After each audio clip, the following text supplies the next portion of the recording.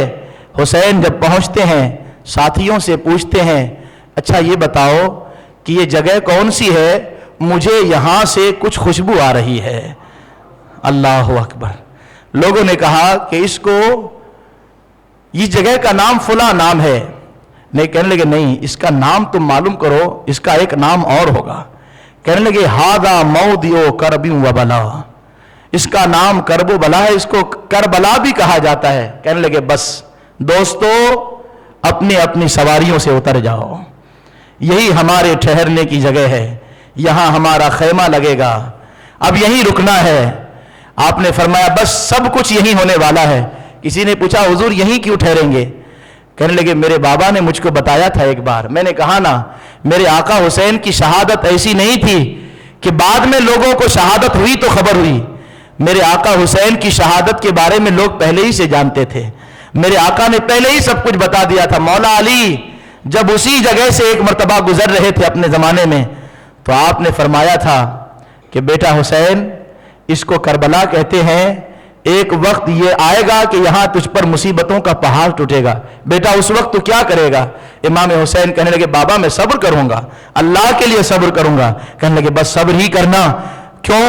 قرآن کی آیت پڑھ کے سنائی انما یوفی الصابرون اجرهم بغیر حساب. بیٹے صبر کرنا، اللہ صبر کرنے والوں کو بے حساب انعام عطا کرتا ہے. کہنے لگے ٹھیک ہے میں صبر کروں گا. جب خیمے کے لیے زمین کو کھودا گیا تو ایک شخص پریشان ہو گیا، حیرت میں آ کر کہنے لگا حضور خیمے کے لیے زمین کھودتا ہوں تو خون نکلتا ہے، کیا بات ہے؟ کہنے لگے ہاں ایک نشانی اور پوری ہو گئی، یہی ہمارا خون بہنے والا ہے، گھبراؤ نہیں، خیمہ تو یہی لگے گا، یہی ہمارے ٹھہرنے کی جگہ ہے. خیمہ لگ گیا. ادھر ابن زیاد نے ابن سعد کو خط لکھا اور خط لکھ کر کہا یہ ابن سعد کون ہے؟ سعد بن وقاص رضی اللہ تعالیٰ عنہ کا بیٹا، وہ سعد جن کو مصطفیٰ نے کہا سعد تم پر میرے ماں باپ قربان. وہ جہاں رہا تھا کہیں اور جنگ کرنے کے لیے، اس کو ابن زیاد نے رے کی حکومت کی لالچ دی تھی اور کہا تھا اس مہم کو سر کر لیا تو رے کی حکومت تیری، لیکن واپس پلٹ جا، ابھی امام حسین سے تجھے ہی مقابلہ کرنا ہے۔ اس نے پہلے معافی مانگی، حضور یہ میں نہیں کر سکتا، ان کے لیے حضور وہ تھے اس وقت، اللہ اکبر۔ تو بہرحال ابن سعد نے پہلے معافی مانگی کہ حسین کے خون سے میں اپنے ہاتھوں کو رنگین نہیں کر سکتا، مجھے معاف کیجئے، لیکن ابن زیاد نے کہا معاف تو کر دوں گا لیکن رے کی حکومت نہیں ملے گی۔ وہ فوراً سوچنے لگا اگر ایسی بات ہے کہ رے کی حکومت حسین کے ساتھ مقابلہ کرنے کے بعد ہی ملے گی تو پھر میں مقابلہ کرنے کے لیے تیار ہوں۔ برباد کر دیا دنیا والوں کو لالچ نے، برباد کر دیا دولت اور منصب کی لالچ نے، ان کے دین کو بھی برباد کر دیا، ان کے عقیدے کو بھی برباد کر دیا، ان کے ایمان کو بھی برباد کر دیا۔ یہ کیسی بری لالچ ہے کہ نواسۂ رسول کے خلاف تلواریں اٹھ جاتی ہے، یہ کتنی خطرناک بیماری ہے کہ اہل بیت کا خون بہہ جاتا ہے، انسان کو احساس نہیں ہوتا۔ ابن سعد حکم پاتے ہی کربلا کی طرف بڑھا 4000 سپاہیوں کو لے کر۔ پہلے تو راتوں رات ملاقات بھی ہوتی رہتی ہے کیونکہ ابن سعد بھی شروع یہ چاہتا ہے کہ کسی طرح سے کوئی صلح ہو جائے، کوئی بات نکل جائے، مجھے اس آزمائش میں مبتلا نہ ہونا پڑے۔ امام حسین بھی بات چیت کرتے ہیں، کئی رات بات چیت کرتے کرتے گزر جاتی ہے۔ ادھر کوئی خبر پہنچا دیتا ہے ابن زیاد کو کہ جس عمرو ابن سعد کو لڑنے کے لیے بھیجے ہو وہ لڑ کہاں رہا ہے، وہ تو صلح کا راستہ ڈھونڈ رہا ہے۔ اللہ اکبر۔ شمر ذل جوشن، یہ وہ بدبخت ہے جس کے بارے میں مصطفیٰ نے پہلے ہی نشاندہی کر دی تھی۔ میرے آقا حسین نے فرمایا جب شمر سامنے آیا کہ یہ وہی بدبخت ہے جس کی نشانی مصطفیٰ نے پہلے بتا دی تھی، اس کے بدن پر سفید سفید داغ تھے اور میرے مصطفیٰ نے فرمایا تھا کہ میری امت کا یہ کتا ہے جو میری اہل بیت پر ایک مرتبہ حملہ آور ہوگا۔ اسی نے اٹھ کر کہا تھا ابن زیاد سے، حالانکہ ابن سعد نے صلح کا پورا راستہ نکال دیا تھا، اس نے کہا ابن سعد صلح نہیں کرتا، مجھے بھیجو، یا تو وہ جنگ کرنے کے لیے تیار ہو جائے یا تو قیادت میرے ہاتھ میں دو، میں مقابلہ کروں گا حسین سے۔ نادان کس سے مقابلہ کرنے کی بات کر رہا تھا؟ جنتی جوانوں کے سردار سے۔ اللہ اکبر، اللہ اکبر۔ ابن سعد کو جب خبر لگی کہ شمر ذل جوشن خط لے کر آیا ہے تو کہا پڑھ کے سناؤ۔ پڑھ کے سنایا تو ابن سعد نے کہا بدبخت یہ تیرا ہی کام ہوگا، میں نے صلح کا راستہ نکال دیا تھا، تو نے پھر مجھے اس آزمائش میں ڈال دیا، لیکن یاد رکھ مجھے تو رے کی حکومت چاہیے، میں تجھ کو قیادت نہیں دوں گا۔ اللہ اکبر، اللہ اکبر۔ یہ کہنے کے بعد خط کو پڑھنے کے بند کر دیا اور سپاہیوں کو جمعرات کی رات 9 محرم الحرام کو حکم دیا۔ کیا حکم دیا؟ کہ خیمہ حسین پر ٹوٹ پڑو۔ جب فوجیوں کے آنے کا شور بلند ہوا تو حضرت زینب رضی اللہ تعالی عنہ بھاگتی ہوئی امام حسین کے پاس آئی اور کہنے لگی بھائی کیا بات ہے، مجھے کچھ ماجرا سمجھ میں نہیں آتا، یہاں ہم ٹھہرے ہوئے ہیں اور ادھر وہ ہم پر حملہ کرنے کے لیے بالکل تیار ہیں، کیا کریں کچھ سمجھ میں نہیں آتا۔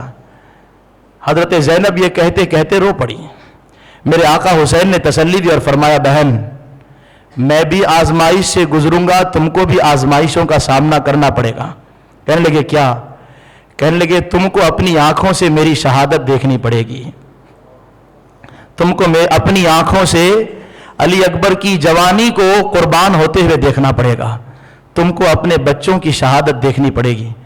یہ سننے کے بعد حضرت زینب پھوٹ پھوٹ کر رونے لگی، کہنے لگی ایک شہادت نہیں اتنی شہادت دیکھنی پڑے گی۔ تو حضرت زینب نے کہا بھائی ایک بات میری سن لو، وہ یہ ہے کہ اس زمین پر صرف تم ایک واحد ذات ہو اور ایک واحد ہستی ہو کہ جو نواسۂ مصطفیٰ بھی ہو، اور اس وقت زمین پر تم سے کوئی افضل نہیں ہے۔ میری گزارش صرف اتنی ہے کہ تم جو ہے کوئی اور راستے کا انتخاب کر لو، تم میدان کارزار میں نہ جاؤ کل، اس لیے کہ میں تمہاری شہادت دیکھنے کی تاب اپنے اندر نہیں رکھتی۔ حضرت امام حسین نے کہا بہن اس طرح کی باتیں نہ کیا کرو، ہم اہل بیت ہیں، ہم نبی کے گھر والے ہیں، ہماری تاریخ ہماری پہچان صبر اور استقامت ہے، تمہارے ساتھ کیا کیا کچھ ہونے والا ہے تم سب دیکھتے رہنا، میں تم سے جو بات کہہ رہا ہوں بہن اسے یاد رکھنا، وہ یہ کہ میں شہید ہو جاؤں یا میرا بیٹا شہید ہو جائے یا قاسم شہید ہو جائے تو رونا مت، گریبان مت پھاڑنا، اپنے بال کھول کر گریہ وزاری مت کرنا، نوحہ مت کرنا، صبر کرنا، اور صبر کر کے دنیا والوں کو بتا دینا اہل بیت اس لیے سب سے عظیم ہے کہ بچہ ہو کہ جوان، ان کے دلوں میں اگر سب سے زیادہ کسی کی محبت رہتی ہے تو وہ اللہ اور اس کے رسول کی محبت ہے۔ ان کے سامنے سارا گھر لٹ جائے مگر وہ جزا فضا نہیں کرتے، صبر کا دامن پکڑ کے رکھتے ہیں، وہ قرآن پر عمل کرتے ہیں۔ اللہ نے فرمایا نا، یا ایھا الذین آمنوا استعینوا بالصبر والصلاۃ، اے ایمان والو جب مصیبت آ جائے تو نماز سے مدد مانگنا اور صبر سے مدد مانگنا۔ میرے آقا حسین کو جب خبر لگی کہ ابن سعد حملہ کرنے کے لیے فوجیوں کو حکم دے چکا ہے تو آپ نے حضرت عباس سے کہا جاؤ ان سے کہو کہ آج جمعرات کی رات ہے، کل جمعہ ہے، اور ان کو یہ بھی بتا دو کہ ایک رات کی مہلت دے دیں۔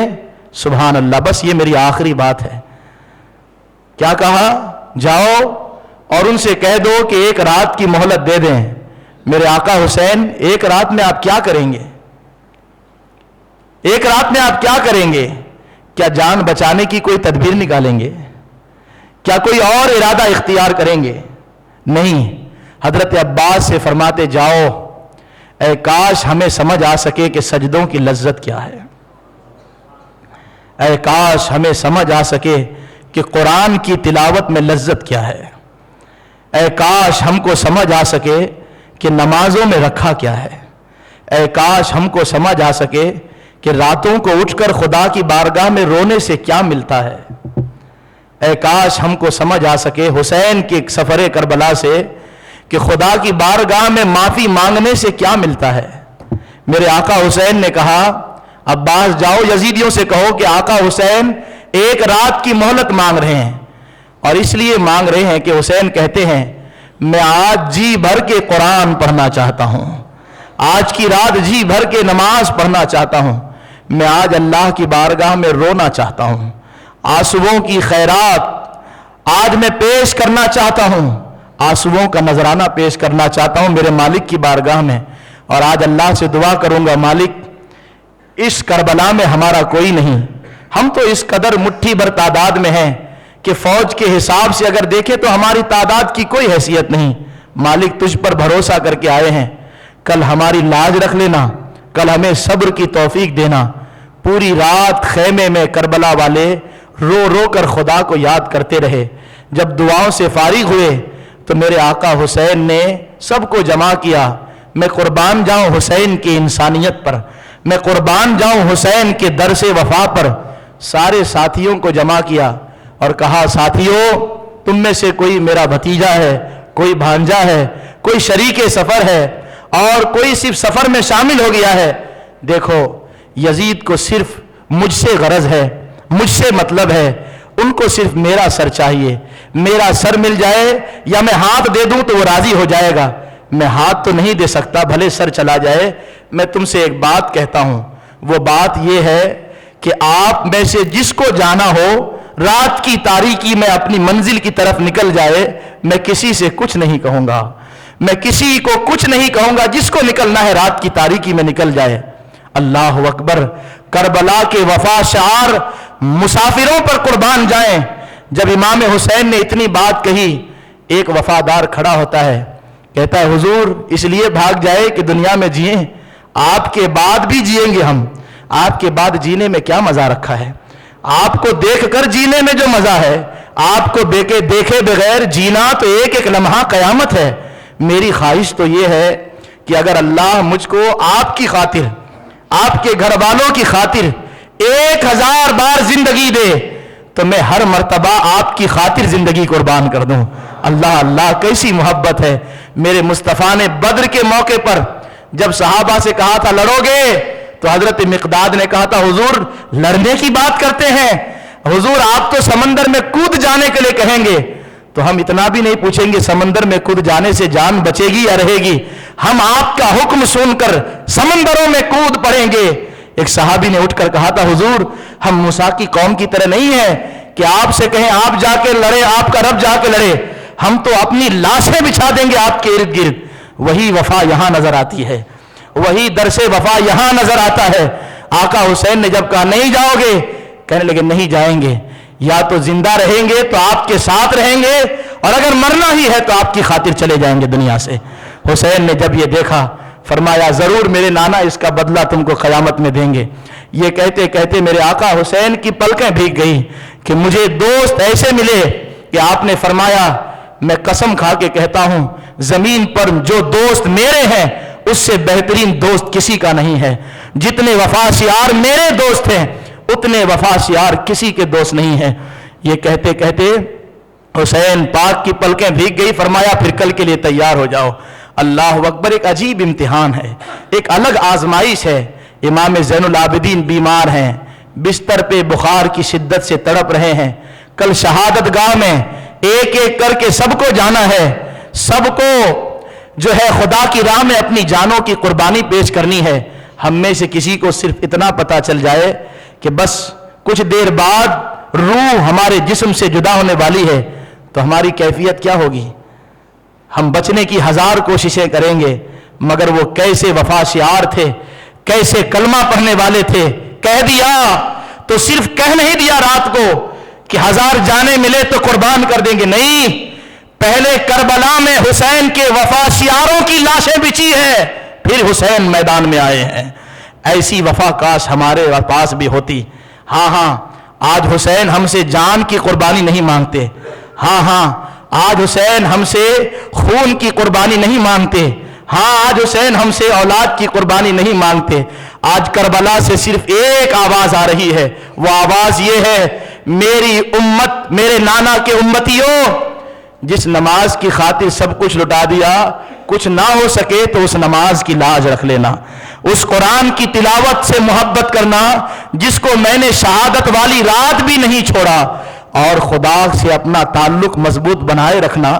میں خدا کو اس وقت بھی یاد کیا, میں خدا سے اس وقت بھی تعلق بنائے رکھا, میں قرآن اس وقت بھی پڑھتا رہا جب میرے لیے آزمائش کی ایسی گھڑی آئی کہ شاید اس زمین پر اب تک کسی پر امتحان کی ایسی گھڑی نہیں آئی. ہاں حضرت ابراہیم کو بھی اللہ نے اولاد کو قربان کرنے کے لیے کہا تھا, مگر اولاد کی قربانی ہوئی نہیں تھی, بدلے میں ایک دمبا ذبح ہوا تھا. مگر آج یہاں دمبا نہیں ذبح ہوگا, آج علی اکبر کی شہادت ہوگی, آج قاسم کی شہادت ہوگی, آج علی اصغر کے حلقوم پر تیر چلے گا, آج حضرت قاسم کی جوانی قربان ہو جائے گی نبی کے دین کے لیے, نبی کی عظمت کے لیے. ہم کربلا سن کر آنسو بہا کر یہ سوچتے ہیں حق ادا کر دیا ہم نے, وفا شعاری کا نہیں.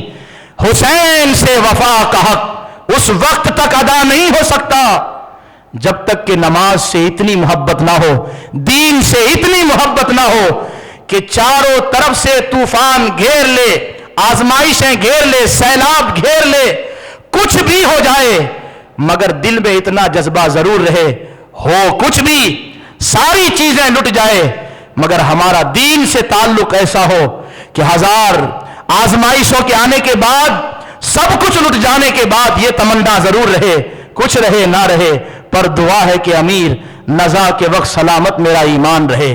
ایمان سب سے اہم, ایمان سب سے اہم ترین چیز, ایمان سب سے قیمتی چیز, اسی کو بچانے حسین کربلا گئے تھے. پھر جب صبح ہوتی ہے تو صبح ہوتے ہی قیامت تو ایک وہ ہے جس کو ہم قبروں سے اٹھنے کے بعد دیکھیں گے, مگر ایک قیامت 10 محرم الحرام کو کربلا میں ہو چکی ہے. ایسی قیامت کہ جس قیامت کو بیان کرنے کے لیے کسی ادیب کے پاس الفاظ نہیں, کسی قلم میں لکھنے کی طاقت نہیں, کسی واعظ کی زبان میں اتنی سلاست نہیں, کوئی بول نہیں سکتا, کوئی بیان نہیں کر سکتا, کوئی لکھ نہیں سکتا. ہاں جس کے پاس دل ہے وہ محسوس کر سکتا ہے, جس کے پاس دل ہے وہ تصور کی دنیا میں جا کر صرف اسے فیل کر سکتا ہے. جو بھی باپ ہے وہ اپنے بیٹے کے چہروں کو سامنے رکھ کر محسوس کر سکتا ہے، جو بھی ماموں ہے وہ اپنے بھانجوں کی تصویریں سامنے رکھ کر محسوس کر سکتا ہے، جو بھی بہن ہے وہ اپنے بھائی کا چہرہ سامنے رکھ کر محسوس کر سکتی ہے، جو بھی ماں ہے وہ اپنے نونہالوں کو سامنے رکھ کر محسوس کر سکتی ہے۔ سفر کربلا بیان نہیں کیا جا سکتا صاحب، سفر کربلا محسوس کیا جا سکتا ہے، اور اگر صحیح معنوں میں محسوس کر لیے اور کربلا سمجھ میں آ گیا تو شاید اور دین کو سمجھنے کے لیے کہیں جانا نہ پڑے۔ کربلا کا سفر تنہا دین کو سمجھانے کے لیے کافی ہے۔ تو انشاءاللہ تبارک و تعالی کربلا 10ویں محرم الحرام کو کربلا میں کیا کچھ ہوا، کن کن لوگوں نے جانوں کی قربانی پیش کی اور کس طرح سے پیش کی، وہ انشاءاللہ کل آپ 11:30 بجے یا 11:45 بجے جو پروگرام شروع ہوگا نماز عاشوراء کے بعد، اس میں آپ سنیں گے۔ وہی شہادت کا وقت بھی ہے۔ میری گزارش صرف اتنی ہے کہ ہم کو تو صرف حسین کی شہادت سننے کے لیے کہا جا رہا ہے، یہ کوئی قربانی ہے، صرف سننے کے لیے کہا جا رہا ہے۔ تو کل آپ جو ہے 11:30 بجے انشاءاللہ شہادت کی تفصیل سنیں گے۔ انہوں نے تو جانوں کا نذرانہ پیش کیا، کیا ہم صرف سن کر ایمان کو تازہ کرنے کے لیے یہاں آ نہیں سکتے؟ ضرور آ سکتے ہیں۔ کل سب بند کر دیجئے، حسین کے ادب میں، حسین کی تعظیم میں، شہادت حسین کی تعظیم میں نہ دکان کھلے اور نہ آپ کہیں سفر پر جائیں، ارادہ کر لیں مسجد علی مرتضیٰ مامو بھانجا میں جانا ہے اور کربلا میں کیا کچھ ہوا اسے سننا ہے، اور اپنی زندگی کا محاسبہ کر کے نیا سال شروع ہوا ہے، نئی زندگی شروع کرنی ہے انشاءاللہ تبارک و تعالی۔ اللہ ہماری اس مجلس کو قبول فرمائے۔ انشاءاللہ امام صاحب آپ کو منقبت سنائیں گے اور میں فوراً نکل جاؤں گا، دعا بھی حضرت ہی فرمائیں گے انشاءاللہ۔ امید کرتا ہوں کل آپ تشریف لائیں گے اور شہادت حسین کو سن کر اپنے ایمان کو تازہ کریں گے۔ السلام علیکم ورحمۃ اللہ وبرکاتہ۔